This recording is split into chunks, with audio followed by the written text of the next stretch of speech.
Est-ce que tu as déjà eu l'impression de devoir te battre pour ta place au travail ou dans tes relations personnelles, ou de ne pas être reconnu à ta juste valeur? Peut-être que toi aussi, tu as dû parcourir un long chemin pour arriver où tu es aujourd'hui. Cet épisode est basé sur un entretien, une conversation que j'ai eue avec une amie la semaine dernière qui me disait à quel point ça a été difficile et à quel point ça l'est encore de maintenir sa position professionnelle comme femme dans un environnement qui, en surface, semble offrir des chances égales à tout le monde, mais qui, au fond, semble plutôt figé dans des schémas bien ancrés. On parle d'égalité et on parle de genre, féminin, masculin, un sujet peut-être un peu délicat parfois, mais on garde ça le plus simple possible. Tu fais partie de ceux et celles qui se donnent corps et âme, que ce soit au travail, avec tes amis, ta famille, tes enfants, ou peut-être même avec tes parents vieillissants. Et toi, dans tout ça? Tu te demandes parfois, est-ce que je vais trop loin? Est-ce que je suis en train de m'épuiser? Est-ce que j'arrive à vraiment bien prendre soin de moi? Si tu te reconnais, c'est que tu es au bon endroit ici. Un impératif. Prends soin de ton feu. Je m'appelle Pierre Saint-André. Depuis plus de 40 ans, j'accompagne, je guide et je soutiens des personnes en quête d'équilibre, en quête de sens et de compréhension de soi. Pendant un moment, permets-moi de marcher avec toi pour que tu puisses, pendant longtemps, offrir toute ta lumière sans perdre ton feu. Aujourd'hui, j'aborde donc deux sujets qui, je pense, te feront réagir, peut-être même beaucoup. La question du genre et celle de l'égalité. Le genre, on en entend parler un peu partout et ça semble être très compliqué par moments. En fait, dès qu'on évoque ces thèmes, en particulier le genre ces temps-ci, les avis divergent souvent de façon radicale. D'un côté, il y a ceux qui défendent une vision traditionnelle des rôles de genre. De l'autre, ceux et celles qui prônent une égalité totale et un renversement des normes. Je vais te partager une histoire réelle pour aborder ce sujet. C'est l'histoire de mon ami qui est très féministe depuis très longtemps, qui a décidé récemment d'aller à une fête d'Halloween en se déguisant, se costumant en homme. C'est une maquilleuse talentueuse, capable de recréer des traits masculins d'une manière vraiment impressionnante. Elle a même un peu exagéré les yeux de son personnage pour incarner cette énergie masculine, tu vois. Et elle s'est vêtue, évidemment, d'un costume et d'une cravate. Son déguisement était tellement réussi que, avec sa stature assez imposante, elle était méconnaissable en homme. Avec son expérience de féministe, j'avoue qu'elle m'a dit qu'elle avouait qu'elle ne s'attendait pas à de grandes surprises dans les réactions des gens. Mais elle en a eu toute une. Et c'était pas à la fête. C'est sur son chemin où elle a croisé, en marchant, deux femmes. L'une qui a complètement détourné le regard et l'autre qui a changé de direction, littéralement. Puis elle a croisé un homme qui, lui, l'a salué d'une manière qu'elle n'avait jamais connue auparavant. Elle a expérimenté cette énergie totalement différente et ça l'a complètement frappée, saisie. En un instant, elle a pris conscience de la distance énorme entre la réalité des hommes et celle des femmes. Pour elle, c'était plus une théorie de s'imaginer que les hommes sont comme ci ou que les femmes sont comme ça. Là, c'est devenu une expérience vécue. Elle me racontait qu'elle s'est rappelé un livre qu'elle avait lu il y a très longtemps, vous le connaissez peut-être, « Les hommes viennent de Mars, les femmes de Vénus » de John Gray. C'est un livre qui parle de l'incompréhension entre les sexes, mais pour elle, qui se souvenait du livre, elle disait, non, il n'y a pas Mars et Vénus qui vivent ensemble sur la même planète. Non. C'est Mars et Vénus et ils ne vivent même pas sur la même planète. La réalité de la femme, elle est complètement différente de la réalité de l'homme. C'est ce qui l'a saisi profondément. Alors, après cette introduction, j'aimerais te poser une question. Quelle est ton expérience de cette différence entre les hommes et les femmes?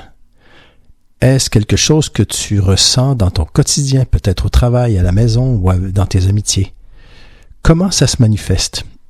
Et aussi, pour toi, comment définis-tu l'homme et comment définis-tu la femme?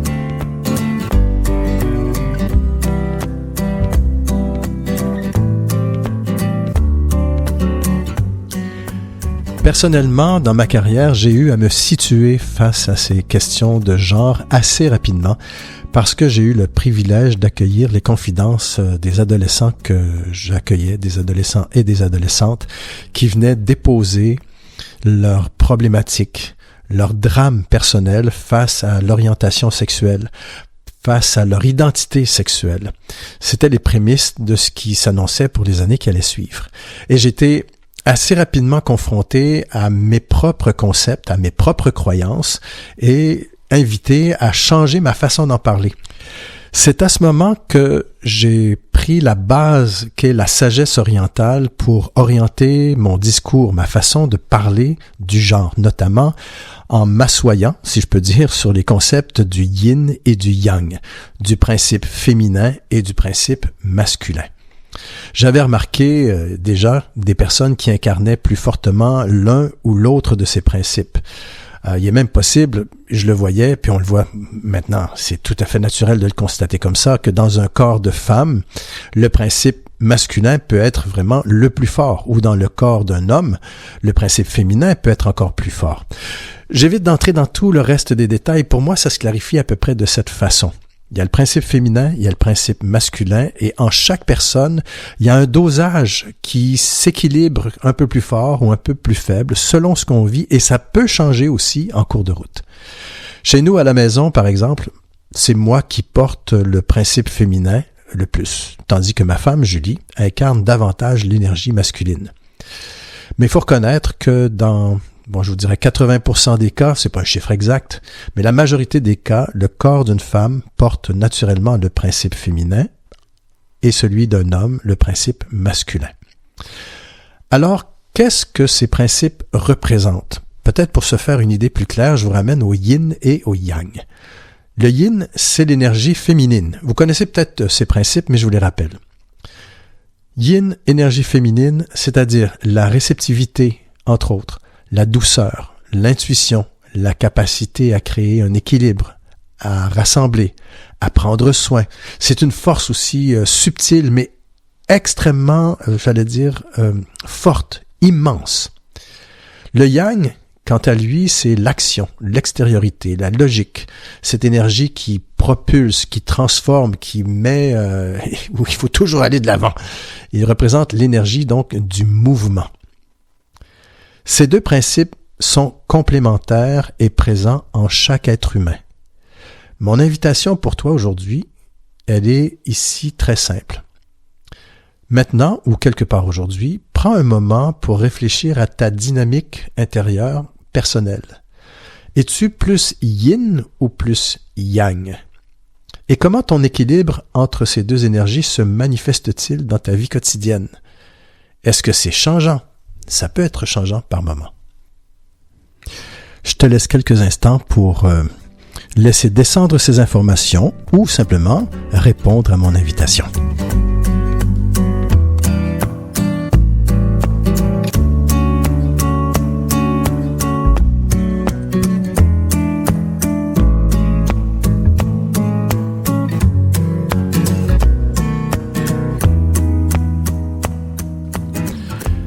Parfois, tu l'as peut-être remarqué comme moi je l'ai remarqué, c'est difficile de se laisser aller à l'autre énergie.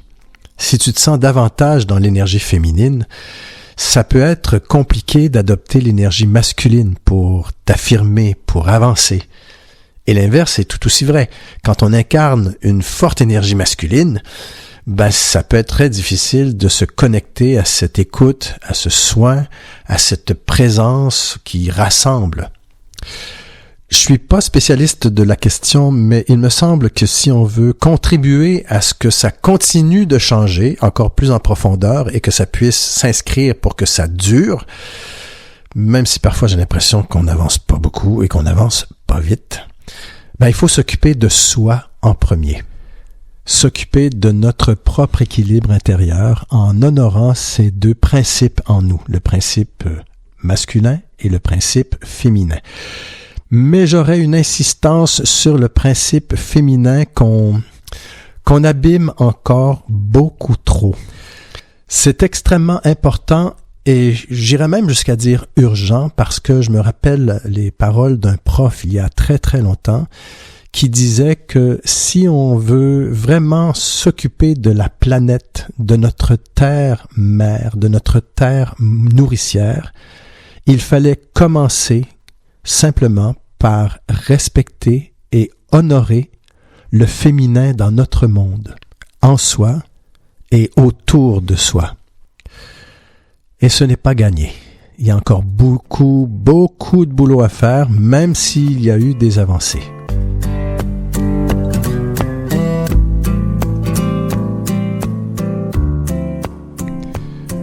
Pour aborder le thème de l'égalité, je vous propose encore de citer un professeur de mémoire, un professeur d'histoire dans mon cours d'anthropologie spirituelle dans ma formation universitaire, qui disait que le plus grand scandale, la plus grande illusion du 20e siècle, ça a été la libération de la femme.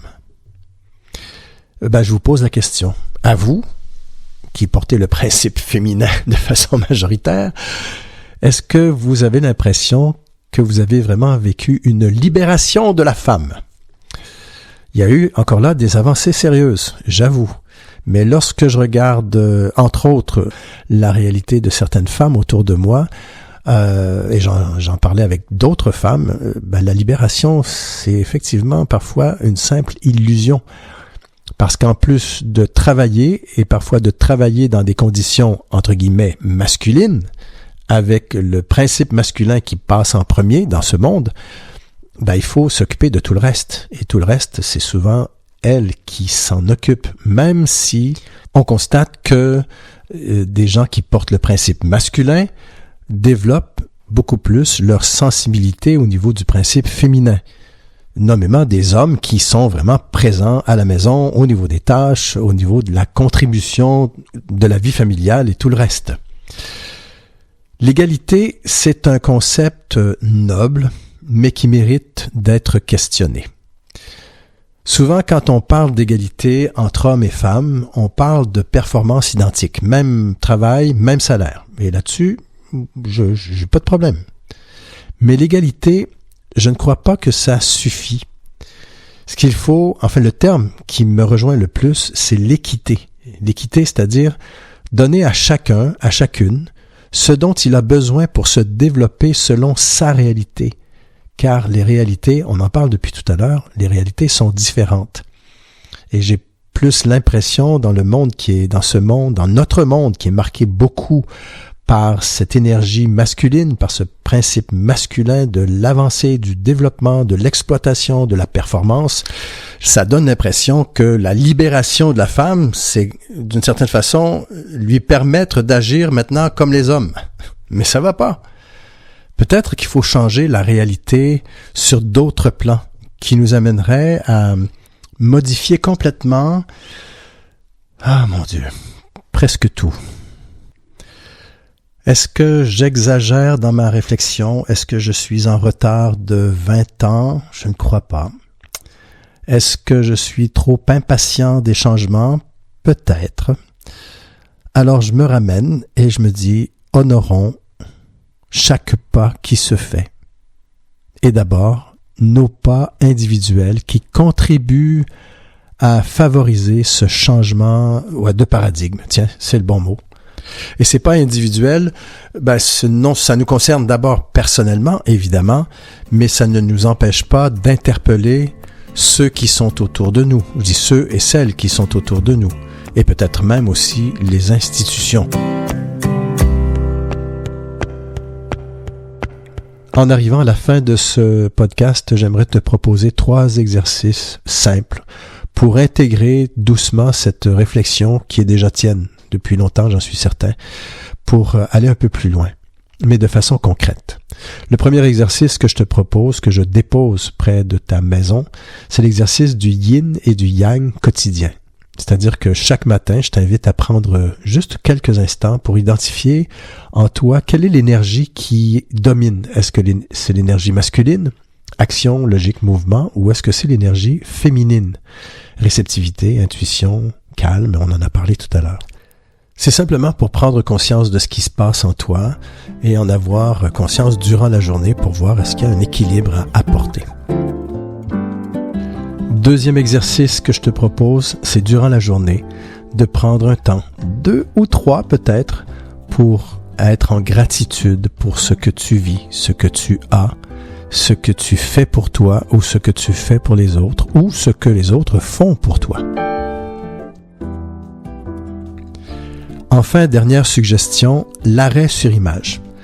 Avant de t'endormir, laisse le cellulaire, la tablette de côté si possible et fais une pause. Revisite ta journée et prends en note ou note simplement 1 ou 2 actions positives que tu as toi réalisées, même toutes petites, juste pour honorer ta vie, honorer tes pas. Ça ressemble à la gratitude, un petit peu joindre les deux, mais ça change quelque chose au niveau du chemin neuronal qui peut même te permettre de mieux dormir. La semaine prochaine, je poursuis sur ces thèmes en parlant des énergies masculines et féminines avec une image qui ne te laissera pas indifférente, celle du sapin de Noël. Oui, t'as bien entendu. Il y a une manière nouvelle de voir ton sapin et ce petit changement pourrait bien faire toute la différence dans ta perception de l'équilibre entre le principe masculin et le principe féminin concrètement dans ton quotidien. Merci d'avoir pris ce moment pour réfléchir avec moi. Merci surtout de m'offrir ce temps d'attention, de complicité que j'apprécie vraiment. Et là-dessus, je te souhaite une bonne semaine en prenant bien soin de toi.